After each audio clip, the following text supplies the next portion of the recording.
Blue Black Control, Mardu Aggro. Stark second place at Grand Prix Memphis among many accomplishments. And, well, Turtenwald's resume speaks for itself.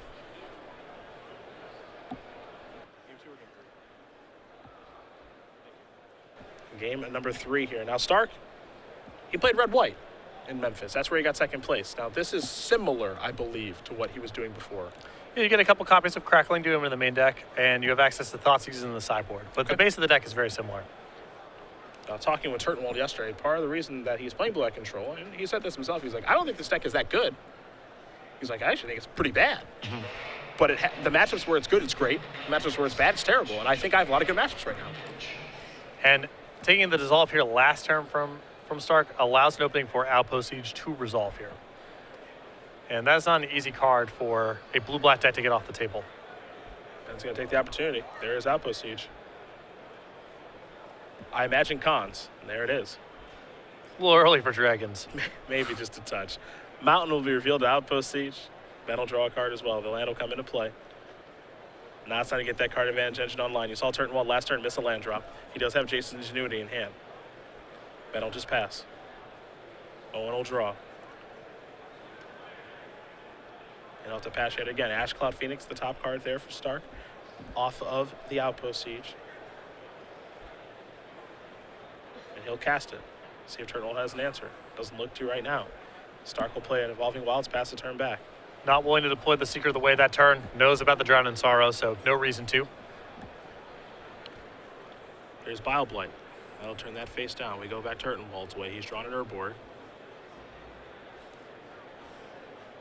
Interesting is Urborg in this situation because obviously Turtenwald needs a land, but it does turn the Evolving Wilds into something that he could actually use for mana, can Ben. I think he's sacking regardless. Most likely, yes. Just thin the deck out. At this point, he just wants juice from the Outpost Siege and the draw step. This deck does not need a lot of mana to function. There's a mountain there for Stark.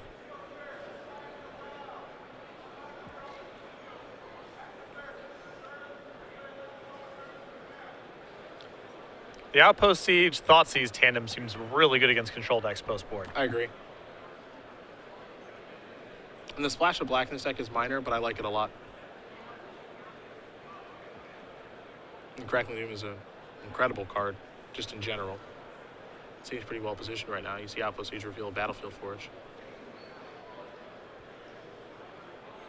And, well, we don't have to say how good Thoughtseize is. I think everybody knows that by now. Yeah, it's showed up in some winning decks.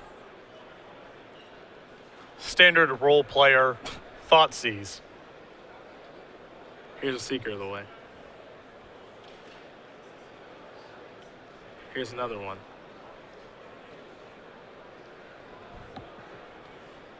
Dig through time here for Turtenwald. Another potent magic card. Indeed.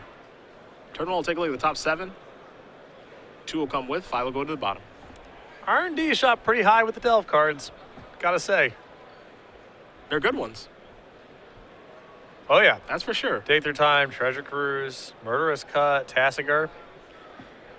Even Hooting Mandrills has gotten a little bit of burn.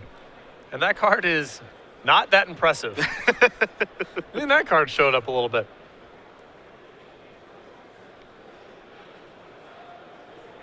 Turtenwald has made his selection.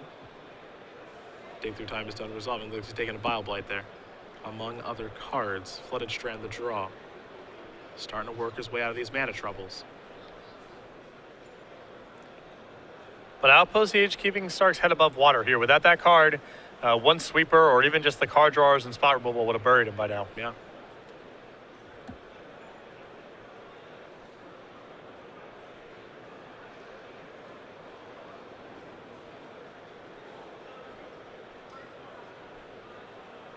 Three mana. Maybe. Turtenwald will start by sacrificing the Flooded Strand. That'll go get him an island. No planes in the deck to search for. Simply to facilitate Dig Through Time. Right. And this is a deck with as many 5-mana spells as it has. Cards like Evolving Wilds are pretty tough to play. Yeah. So.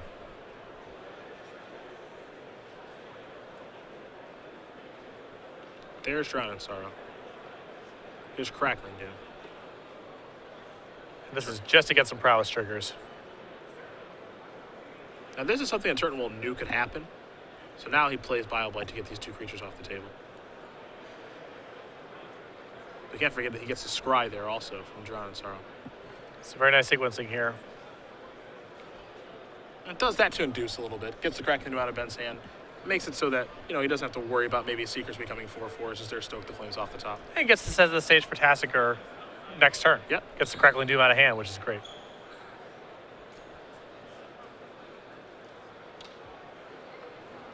Stoke the Flames going to go upstairs. Turtenwald going to take 4. Ben just has to pass the turn back. Turtenwald will draw. 5 mana. Jason Ingenuity right now. 3 cards coming. Hero's Downfall, Radiant Fountain, and a Swamp. There's Radiant Fountain. Turtenwald going to gain 2 more life.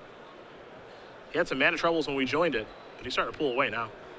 No, it's not clear to me who's really winning the card advantage battle in the long term. It's probably Owen, probably the Blue-Black control deck, but Outpost Siege is incredible here, and if he's able to find another one, then he can really start running away with this. Rabble Masters is going to get taken care of by Murderous Cut. Stark going to play Battlefield 4, has to pass the turn back. We're going back Turtenwald's way, He'll draw a copy of Jason Ingenuity. Perhaps he wants to main phase this one as well. He'll just wait this time. Stormbreath Dragon off the top. Rabble Master the draw step. To the skies we're going to go. Hero's Downfall will take care of that.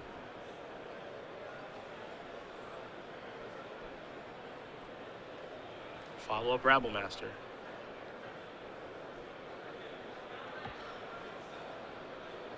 And I think there was maybe some disagreement about when that Hero's Downfall got pointed at the Stormbreath Dragon. A little bit of miscommunication. I think Owen felt that he attacked, downfalled that. Not entirely sure exactly when this was taking place, because if this took place at the end of the first main phase, then Ben's able to rewind, play a spell like this Rabble Master, and then attack, get the Goblin token. So. Because if Owen says something like "before you attack," that's kind of a nebulous timing window. Yep.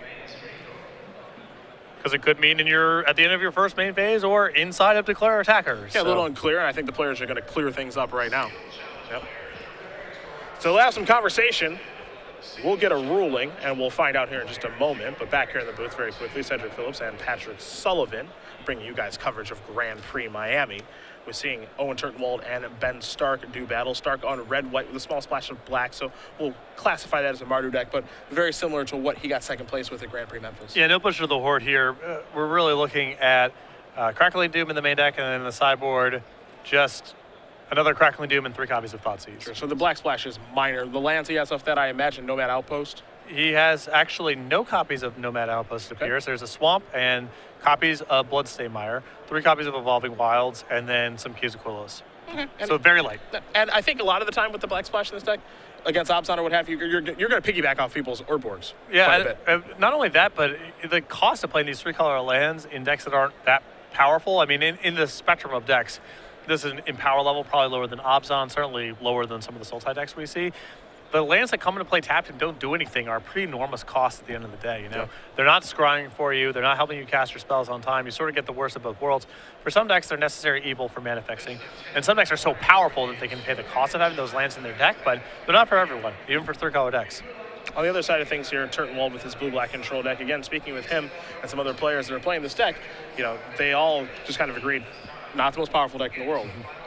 More of a metagame deck, and they feel like right now it's well positioned. That's part of the reason they're playing. Talking with Huey Jensen, someone else that's playing Black Control this weekend, I said, how do you beat an Outpost? He's just like, I just don't care. Right. Just power through it. Yep.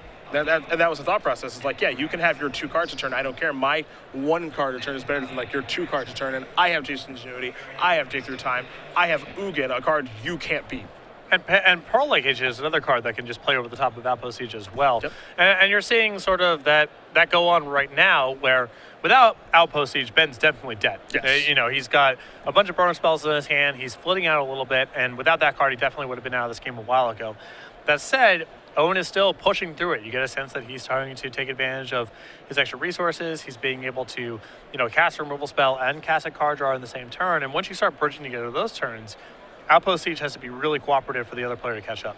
As you said, as we're making our way through the paces of this game, it's unclear who's winning the card advantage battle, and Ben has a steady stream of card advantage every turn to Outpost Siege, and Owen just has his draw steps and then other card drawing spells. Not only that, but we don't just count up the cards, who drew more cards, and then declare a winner. Yep. We had to look at the text boxes on the cards, and the blue-black control deck is bringing a lot more power to bear than the red-white / Mardu list is. So yes, you're drawing 2 cards a turn, but if there are things like Lightning Strike and Crackling Doom, these things that are hard to convert into a real card, and Owen's drawing counter spells, well, it's very different. It looked like it was ruled that Ben did attack with Stormbreath Dragon. So Turtenwald able to take the opportunity to Jason's Ingenuity. Ben in response cast Stoke the Flames. We'll make sure our life totals are updated here for you guys as we are back underway here in game number 3 between these 2 fantastic players. Turtenwald now will deploy Salumgar.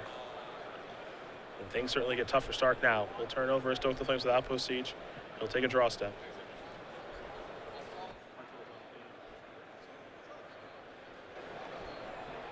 Here's your Thoughtseize.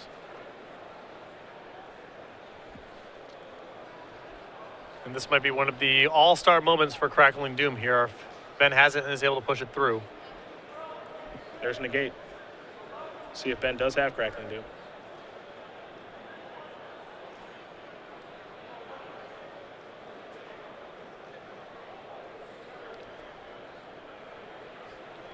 The answer is yes. That'll take care of Slumgar. You see the Black Splash paying off immediately. Oh, for sure. Thoughtseize and Crackling Doom have been huge in this game. Yeah. There's Rabblemaster. Token. Stoke you. Use all of my mana. Use all these cards. Your turn. Great turn. Yes, I have nothing to add to that. Yeah. That's just a perfect turn. Turtenwald's draw an island. Dig through time. It's already a good turn here for Owen. We'll take a look at the top 7. He'll take 2 with him. Radiant Fountain among the options. Another dig through time as well. Dissolve. Looks like a Hero's Downfall too. Some goodies. But now Owen at 9. Outpost Siege still unchecked.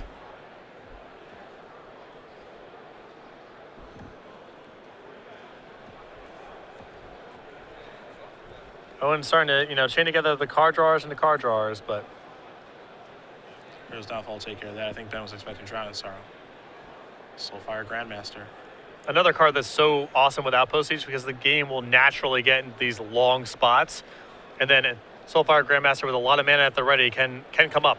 We don't see it all the time, but this deck is very well situated to set this up. But see, I think Ben is the one that figured out the best way to use Soulfire Grandmaster, because I think, us as a community have felt, as Serious Resolve to take care of it, that this card's undoubtedly powerful. Everyone knows that, but what's the best way to use it? And this build of red-white, and we can call this one Mardu because the small splash of black, he found the best way to do it. Yep, and talk about adding some high-impact cards to the mix, too.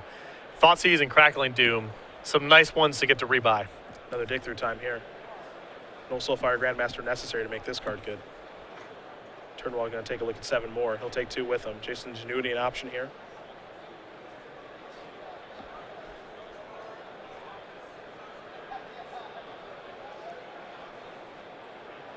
Looks like another dig through time too. So he's starting to chain those together.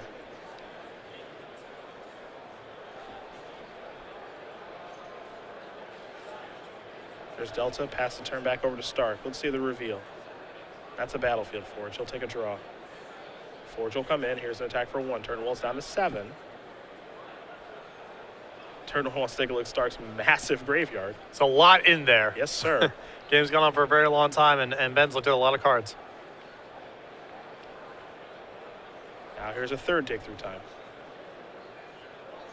Whew. A Stoke, a Strike, and that is going to do it. Ben Stark is going to win this game and match over Owen Turtenwald, 2-1. Mardu Aggro will take care of blue-black control, and for Stark, it's a great start.